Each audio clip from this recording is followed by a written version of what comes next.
नमस्कार दोस्तों, आप सभी को मैं मेरे श्री सत्यगाथा चैनल पर स्वागत करता हूँ। मेरा नाम जगदीश है। मैं आपकी तरह एक साधारण मनुष्य हूँ। मैं कोई गुरु नहीं, ना ही कोई आचार्य हूँ। मैं तो बस अपने श्री गुरुदेव की कृपा से हमारे उड़ीसा के भविष्यवाणी ग्रंथ को कुछ ही मात्रा पर केवल समझ पाया हूँ।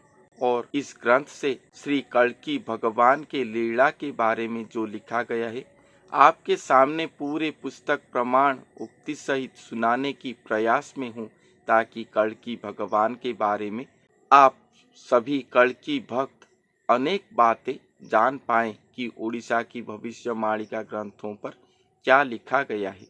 कुछ दिन से ही कमेंट पर एक प्रश्न पूछा गया है कि कल्कि अवतार जो नर शरीर पर आएंगे वो महापुरुष या वो नर शरीर पुरुष होंगे या नारी होंगे। ये बात महापुरुष अच्युतानंद दास सहित संत भीमभोई, संत हरिदास जी ने और सभी पंच सखाओं ने अपने अपने भविष्यवाणी ग्रंथों पर एक ही बात लिखे हैं। तो मैं अभी आप सभी को महापुरुष अच्युतानंद दास जी के 13 जन्म शरण मालिका पुस्तक सुना रहा हूँ। और यही प्रश्न का उत्तर इस पुस्तक पर अनेक स्थानों पर लिखा गया है। महापुरुष अच्युतानंद दास जी ने इस पुस्तक पर पेज नंबर 25 पर क्या लिखे हैं, आइए सुनते हैं। 12 दुख बही सुख मोर नाही, सदा ब्रह्मरे भासिबी। प्रभु प्रभु होई दिन दुखी हेबी, सकल कथा तेजिबी। मैंने आप सभी को बताया था कि इस कल्कि लीला पर स्वयं सृष्टिकर्ता भगवान आएंगे। वो एक नर शरीर को धारण करेंगे। वो नर शरीर हर युग पर पृथ्वी को भारा हरण करने वाले वो नारायण ही हैं, जो इस कल्कि अवतार लीला पर साधारण मनुष्य की तरह आएंगे, मगर स्वयं भगवान को प्राप्ति करने के लिए आएंगे। एक भक्त स्वरूप होकर वो आविर्भाव होंगे। वो किसके भक्त होंगे? ना निराकार भगवान जो कि स्वयं सृष्टिकर्ता हैं, जिनके बारे में सभी देवी देवता अगोचर हैं, जो वेद को भी अगोचर है। भविष्यवाणी पर ये बात लिखा गया है। ब्रह्मा विष्णु महेश्वर कल्प कल्प तक तपस्या करके एक बार भी नहीं देख पाए थे। वो स्वयं निराकार भगवान इस कलियुग पर नर अवतार होंगे। वो नर अवतार नहीं होंगे तो पृथ्वी महाप्रलय पर डूब जाएगा। यही बात भविष्यवाणी ग्रंथों पर लिखा गया है। मैं इसके ऊपर एक वीडियो भी कर चुका हूँ और उन्हें नर स्वरूप करने के लिए इस बार कलियुग पर स्वयं नारायण प्रभु, जिन्हें हम भगवान के रूप में जानते हैं, वो नारायण प्रभु भक्त नरदेही होकर भक्त स्वरूप होकर रहेंगे। भक्त देही कहलाएंगे। स्वयं निराकार भगवान को पाने के लिए महातपस्यारत होंगे। तो वो नारायण प्रभु जिनके शरीर को स्वयं भगवान धारण करेंगे या जिनके शरीर पर ही स्वयं भगवान जन्म लेंगे, वो नारायण प्रभु पुरुष होंगे या नारी होंगे। तो यहाँ पर लिखा गया है कि 12 दुख वही सुख मोरो नहीं। वो जो आए होंगे नारायण प्रभु नरदेह धारण करे होंगे, तभी वो अनेक प्रकार के दुख पर रहे होंगे। सुख मोरो नहीं, किसी प्रकार के सुख उनके पास नहीं होगा। 12 दुख अर्थात अनेक प्रकार के दुख का पहाड़ पर वो रहे होंगे, मगर सदा ब्रह्म रे भासी भी। सदा ब्रह्म पर वो निवास करते होंगे। वो ब्रह्मानंद पर विहार करते होंगे। हमेशा एक क्षण के लिए भी वो ब्रह्म से निकलकर नहीं रहे होंगे। हमेशा ब्रह्म पर ही वो स्थित होंगे, नरदेही होंगे। अनेक प्रकार के दुख जंत्रणा पर रहे होंगे। एक भी सांसारिक सुख उनके पास नहीं होगा। सभी दुखों की पहाड़ पर वो रहे होंगे, मगर इधर स्वयं ब्रह्मानंद पर वो विहार करते होंगे। प्रभु प्रभु हुई दिनों दुखी हुई भी। भगवान के नाम को जाप करते हुए स्वयं सृष्टिकर्ता भगवान को केवल उन्हें पाने के लिए वो दीन दुखी होकर रहे होंगे। सकल कथा तेजीबी, सभी प्रकार के कथा, सभी प्रकार के सुख, सभी प्रकार के सांसारिक चिंता, सभी को वो त्याज्य कर देंगे। वो केवल भगवान को ही पाने के लिए दीन दुखी होंगे। जो निराकार भगवान को कोई भी नहीं देखा है आज तक, वो कैसे दिखते हैं, उन्हें पाने के लिए वो दीन दुखी होकर साधना करेंगे। यहाँ पर कहा गया है कि सदा ब्रह्म पर वो विराजमान करे होंगे। ब्रह्म ही तो भगवान है, हम सभी जानते हैं। फिर भी वो दीन दुखी होंगे, साधना करेंगे। स्वयं भगवान वो फिर अलग है, अर्थात वो फिर अलग है, वो निराकार है। अभी जो मैंने बोला कि वो वेद को भी अगोचर है, तो हम या शास्त्रज्ञ ब्रह्मज्ञ ब्राह्मण उन्हें कैसे पहचान सकते हैं? जो ब्रह्मा विष्णु महेश्वर को अगोचर थे, उन्हें हम मानव देही ब्रह्मज्ञ पंडितगण क्या समझेंगे? मुनि ऋषि यही बात तो लिखे हैं कि वो निगम पुरुष हैं, उनके पास कोई भी नहीं गमन कर सकता। वो निर्गुण निराकार है, वो साकार नहीं है, वो निर्गुण निराकार है। मगर इस कलियुग पर स्वयं निराकार भगवान को साकार करने के लिए ही नरदेही स्वरूप में दीन दुखी भक्त की तरह जीवन अतिवाहित करते होंगे स्वयं नारायण प्रभु, जिन्हें हम भगवान कहते हैं। उनका लक्ष्य प्रकृत भगवान को धरती पर लाया जाए, मानव देह करके सभी के सामने उनके दर्शन लीला किया जाए, ताकि सभी जन जगत सभी जान पाए कि प्रकृत भगवान कौन है। और ये कर्म, ये महाकर्म, ये महाअलौकिक कर्म करने के लिए स्वयं नारायण जो जन्म लिए होंगे, वो पुरुष होंगे या नारी, इसके बारे में लिखे हैं। दिवसे पुरुष भावरे रहिबी, निशारे नारी आचार, प्रभुଙ୍କୁ ଦେଖିଲେ କ୍ଳୀବ ହୋଇଯିବି, सुनरे ब्रज कुमार। दिवसे पुरुष रूपरे रहिबी, वो पुरुष ही होंगे, दिन पर वो पुरुष स्वरूप पर रहे होंगे। मगर रात होने पर निसारे नारी आचार, मगर जब रात होगा तब वो नारी आचार, उनका आचार विचार स्वभाव नारी हो जाएगा, मगर वो दिखने में पुरुष स्वरूप होंगे। दिवसे पुरुष भावरे रहिबी, दिवसे वो पुरुष के रूप में रहे होंगे, मगर रात में वो नारी भाव पर रहे होंगे। प्रभु को देखिले क्लीब हुई जीवी, सुनरे ब्रज कुमार। जब वो प्रभु को देखेंगे, जब उनके तपस्या पर संतुष्ट होकर स्वयं निराकार भगवान उन्हें दर्शन देंगे, तब वो क्लीब हो जाएंगे। ना ही वो पुरुष होंगे, ना ही वो नारी होंगे, क्लीब हो जाएंगे, अर्थात एक जड़ की तरह रह जाएंगे। तो यहाँ पर कहा गया है कि उस दिन पर पुरुष भाव पर रहे होंगे और रात पर नारी भाव पर रहे होंगे। मगर वो पुरुष होंगे या नारी, शरीर के अनुसार स्थूल देह उनका पुरुष होगा या नारी, ये बात महापुरुष अच्युतानंद दास जी ने अब यही पुस्तक के 12 नंबर पेज पर लिखे हैं। दिव्य से पुरुष रूपमु हुई भी, निसारे नारी आचार। यहाँ पर फिर से कहे हैं, एक दिव्य पुरुष रूप को वो धारण करेंगे, मगर रात को वो नारी स्वभाव पर रहेंगे।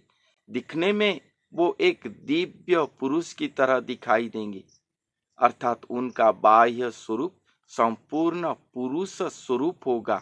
ये पंक्ति से ये क्लियर होता है। मगर उनका भविष्य मालिका ग्रंथ पर ये अनेक स्थानों पर लिखा गया है। तो द्वापर युग की एक राधा कृष्ण के समय एक बात श्री कृष्ण सीरियल पर दिखाया गया था कि गोपपुर पर राधा माता की वस्त्र को श्री कृष्ण भगवान पहन लेते हैं और कहते हैं कि देखो मैं राधा हो गया। तो राधा माँ ने कहे कि केवल वस्त्र परिधान करने से आप राधा नहीं हो सकते। तभी श्री कृष्ण भगवान ने कहे थे कि कलियुग पर मेरा फिर से अवतार होगा, तभी मैं दिखने में तो पुरुष होऊंगा, मगर मेरे अंतर आत्मा हमेशा नारी होकर रहेगा। हमेशा राधा होकर रहेगा और मैं चारों ओर केवल उस समय में अपने ही नाम को जप करके विहार करूंगा। ये बात इस पुस्तक पर भी लिखा गया है कि वो दिखने में तो एक दिव्य पुरुष स्वरूप होंगे, मगर उनके अंतर आत्मा नारी स्वरूप होगा या राधा स्वरूप होगा। ये किस लिए होगा? ना वो एक भक्त होंगे, स्वयं निराकार पुरुष को धरती पर लाएंगे जो श्री पुरुषोत्तम है। स्वयं सृष्टिकर्ता केवल ही केवल पुरुष है, एकमात्र पुरुष है जिनको सारा सृष्टि, सारा ब्रह्मांड एक नारी की तरह, एक पत्नी की तरह स्मरण करते हैं। श्री पुरुषोत्तम के पास बाकी सब नारी ही केवल नारी हैं, कोई द्वितीय पुरुष नहीं है। वो पुरुष श्री निराकार, श्री पुरुषोत्तम स्वरूप सभी पुरुषों में वो सर्वश्रेष्ठ हैं। बाकी सभी पुरुष उनके पास नारी हैं। जैसे द्वापर में श्री कृष्ण प्रभु गोपियों के साथ रास लीला करते थे, गोपालों के साथ रास लीला नहीं हुआ था। उनके रास स्थल पर अगर कोई प्रवेश करता है तो वो नारी हो जाता है। अगर उसके पास नारी स्वभाव है तभी जाके वो श्री कृष्ण भगवान के रास स्थल पर प्रवेश कर पाएगा। अगर आप सिद्ध साधक हो, अगर आप एक भगवतीय उच्च स्तरीय साधक को पूछोगे तो शून्य मंडल पर श्री भगवान का रास स्थल है। अगर कोई वो स्थान को गया होगा तो वो जरूर ही नारी स्वरूप हुआ होगा, तभी जाके वो रास लीला को वो देख सकेगा। जितने भी भक्ति भाव है, नवदा भक्ति के ऊपर गोपी भाव जो कि 10वां प्रेम है, गोपी भाव 10वां प्रेम पर जो जाता है वो सर्वश्रेष्ठ कहलाता है। गोपियों में से भी एक अधिक है, वो है चंद्रावली का प्रेम, जो कि 365 दिन अगर राधा के हो तो एक दिन चंद्रावली श्री कृष्ण को अपने पास ले आए थे अपने प्रेम भक्ति के द्वारा। तो जितने भी गोपियों में से अधिक है चंद्रावली की प्रेम, और चंद्रावली से भी अधिक है श्री राधा माँ की प्रेम। उनके प्रेम की दास बन गए थे श्री कृष्ण भगवान, जुगलांग स्वरूप हुए थे द्वापर में। उन्हें प्रेम स्वरूप कहकर पूजा किया जाता है।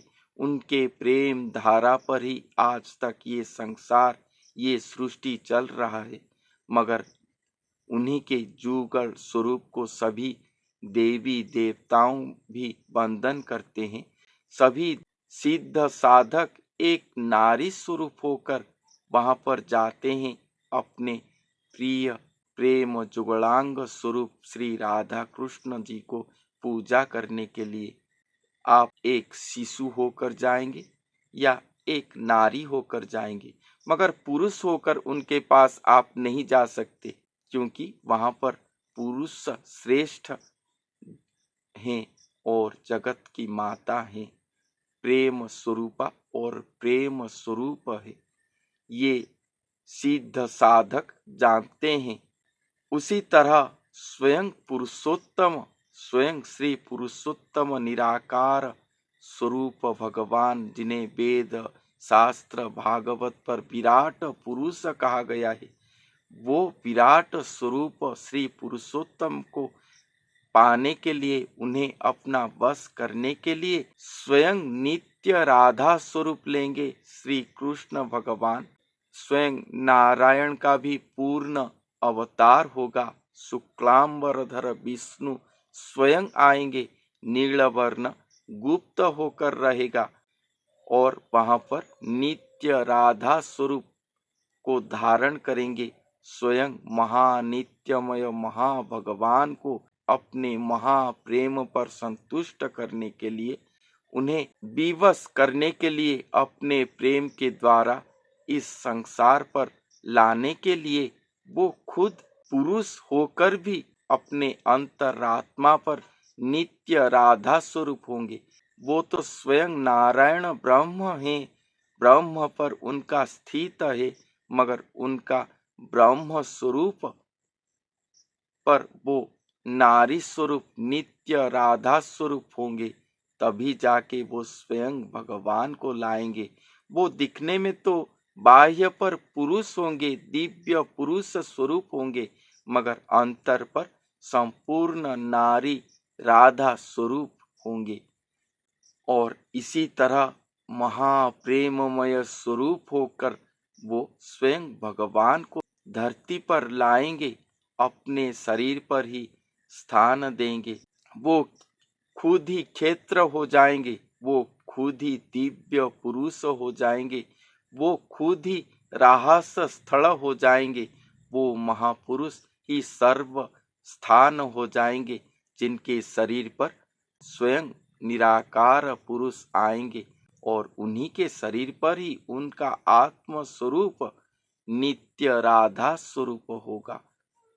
नित्य राधा स्वरूप होकर स्वयं भगवान को ही पुकारते होंगे, इसीलिए दो स्वरूप का मिलन होगा, नित्य रास रहास होगा, जिसको कोई भी देख नहीं पाएगा।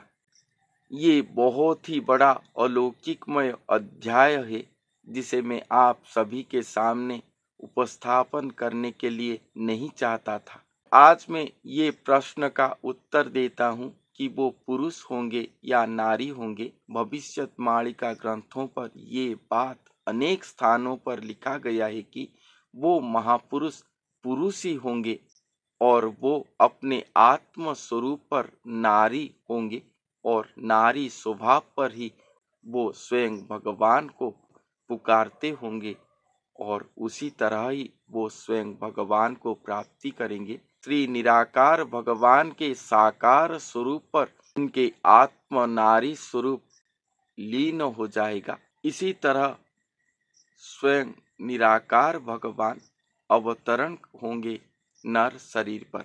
ये भविष्यवाणिका की सबसे बड़ा गुप्त तथ्य है, जो मैं आज आप सभी के सामने उपस्थापन किया हूँ। इसके बारे में और एक स्थान पर इसी पुस्तक पर और भी चमत्कृत बातें लिखा गया है, जो मैं इसके सेकंड पार्ट करके आपके सामने उपस्थापन करूंगा। तो आज के लिए इतना ही, फिर मिलते हैं अगले वीडियो पर। तब तक के लिए धन्यवाद।